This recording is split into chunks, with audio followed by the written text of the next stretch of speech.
Hello' guys, মোৰ আন এটি ভিডিঅ' আগবঢ়ালোঁ আপোনালোকৰ মাজলৈ। মই আহিলোঁ গৰখীয়া গোসাঁইস্থান চৰবুক।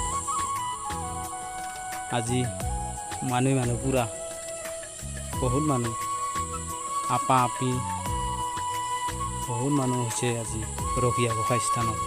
আমি আহিলোঁ গামোচাখন বান্ধি লওঁ আগত, তাৰ পাছত ফটোটো উঠি আছোঁ। তাৰপিছত গামোচাখন বান্ধি চেল্ফি টেল্ফি মাৰোঁ। এই যে পূৰা মানুহ চেল্ফি মাৰি কৰি আছে। আমি অলপ দুটামান চেল্ফি মাৰি ল'লোঁ। তাৰপিছত অলপ ঘূৰোঁ মানুহ পুখুৰী বৃন্দাবনত। এই যে মালা থালা ল'ব খুজিলে পাৰিছে, ফুল ল'ব খুজিলে পাৰিছে, ফুল চুল আছে বহুত। এই যে কাৰোবাক পুতলা দিব খুজিলে পাৰিছে। এই যে গেটখন হেৰি বৃন্দাবনেৰ। আজিৰ ভিডিঅ' ইমানতে সমাপ্ত। নেক্সট ভিডিঅ' লগ পাম। এইবাৰ যাবা লগা লগো যাওঁ।